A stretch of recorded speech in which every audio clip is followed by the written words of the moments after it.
Mais d'abord, Gaspard Proust est avec nous. Bonjour Gaspard. Bonjour tout le monde. On est à la fin de la semaine pratiquement, Gaspard, et je crois qu'il y a une grande nouvelle, une grande info qui est complètement passée sous vos radars. Ah oui, laquelle ? Enfin, un peu un mot de votre part sur la reconversion professionnelle d'Olivier Véran, qui a décidé de travailler comme médecin esthétique dans un cabinet privé. Comme disait l'autre, ta deuxième vie commence quand tu comprends que tu n'en as qu'une seule. Et je vais vous faire un aveu, si j'en ai pas parlé avant, c'est parce que j'ai besoin d'une semaine pour m'en remettre. Ce mec est sans limite. C'est le base jumper de la Macronie, le leader de la team Red Bull, des exploits qui flirtent avec les limites du je m'en foutisme absolu. Pour moi, ce type, c'est une sorte de guide spirituel, c'est un gourou, quoi. C'est typiquement le genre de mec qu'on va retrouver dans 5 ans sur un plateau télé et qui va être capable de prononcer avec une innocence totale la phrase « Il faut que les Français retrouvent confiance dans leur personnel politique ». Alors, on a eu un peu de détails. Il s'agirait d'une clinique très chic sur les Champs-Élysées. Olivier Véran a d'ailleurs précisé au journal Le Parisien qu'il ne toucherait ni au pénis, ni aux fessiers et qu'il se tiendrait loin des prothèses mammaires. Et du coup, il va faire quoi ? Prendre les rendez-vous et servir le café aux clientes ? Faire l'inspecteur des travaux finis ? Venez donc que je vous palpe un peu, histoire de voir si tout a été bien fait. Ah bah ça m'a l'air tout bon ce fessier. En repartant, n'oubliez pas de prendre la petite boîte Tupperware dans le frigo, c'est les restes de votre culotte de cheval. Pour utiliser la graisse pour lubrifier la chaîne de votre vélo électrique. Cela dit, j'ai peut-être une idée de à quoi il va servir. Ah bon, à quoi ? Je pense que c'est le mec qu'on va envoyer au charbon quand une opération esthétique se sera mal passée. Ah, vous croyez ? Ah, ça va être un rôle parfait pour lui. Je le vois déjà expliquer à une patiente qui aurait été charcutée façon tranchée de Verdun. Mais non, madame, c'est pas du tout un ratage. Au contraire, c'est sublime. Vous savez, madame, les seins aujourd'hui, maintenant, la mode, c'est de les porter comme une écharpe sur les épaules. Non mais sérieux Dimitri, Anissa, Véran dans l'esthétique. Déjà que juste derrière un micro durant le Covid, il arrivait à faire peur. Si en plus tu lui colles un bistouri dans une main et une machine à aspirer la graisse dans l'autre... Je vous trouve bien pessimiste quand même, Gaspard. Vous avez raison. You're right, my boy. C'est vrai que... Oh, my friend. C'est vrai que c'est un gars qui nous a toujours... J'improvise. Qui nous a habitués à rebondir. Et si ça se trouve, il va vite apprendre et peut-être proposer de nouvelles techniques de chirurgie esthétique. Qui sait ? De quel genre ? Je le vois très bien dire à une patiente. Non, madame, vous savez, les prothèses mammaires, ça se fait plus aujourd'hui. Aujourd'hui, pour faire pousser les seins, on a des méthodes nettement moins invasives. On pique chaque nichon 50 fois avec un vaccin ARN. Il y en a 6 qui vont pousser.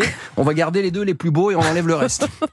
Est-ce que vous pensez qu'il y a un problème éthique avec cette histoire de chirurgie esthétique ? Disons que chirurgien esthétique, c'est quand même le seul médecin où pour travailler, t'as besoin de convaincre tes patients qui sont moches. Non mais Dimitri, si tu veux bosser, remplir ton frigo, payer tes factures, et par un incroyable hasard, s'il te reste un petit quelque chose pour partir 2 mois sur ton bateau aux Seychelles, t'es obligé de dire à la nouvelle patiente qui se pointe: ah non, on va pas se mentir, vous, faut clairement plus qu'un ravalement de façade. De vous à moi, honnêtement, je sais même pas comment vous avez osé vous promener dans la rue sans porter un seau ou une burqa sur la tête. Vous savez quoi ? J'ai un scoop pour vous. Parce que j'ai déjà envoyé dans le cabinet... Qui que j'ai déjà envoyé dans le cabinet pour la première consultation d'Olivier Véran ? Vos surmulots de l'info ? Absolument. Et exclu Europe 1, on a eu accès à la première consultation du docteur Véran. Premier scoop, quand on entre dans le cabinet du docteur, la première chose que l'on entend, c'est ça. Ah oui. Il y a de l'ambiance. Et alors, entrée en matière d'Olivier. Bonjour madame, vous me connaissez peut-être, Olivier Véran, élargisseur de pénis de père en fils depuis 1912. Bon, ne me dites pas ce qui vous arrive, j'ai déjà les yeux qui piquent. Et la patiente qui dit: écoutez docteur, moi je suis pas très sûr de vouloir faire une opération, c'est juste que je me sens pas très bien dans ma peau, d'ailleurs toutes mes amies me disent que non, t'es vraiment super charmante. Écoutez madame, je suis plus ministre, donc je peux vous dire la vérité. Les gens vous disent que vous êtes jolie, c'est juste pour vous faire plaisir. D'ailleurs, vous savez, moi, quand j'étais ministre, combien de fois on m'a dit que j'avais des gros biceps, alors que je sais très bien qu'ils ressemblent à des blancs de poulet élevés dans un goulag. Bon. Et les patients, elles vont lui répondre: mais vous avez quoi comme projet pour moi ? Oh, pas grand-chose. Je vais vous récupérer toute la graisse que vous avez dans la fesse, vous la collez sous les paupières, vous rabotez le nez, les pommettes, les oreilles, les coudes, vous liposucez les mollets.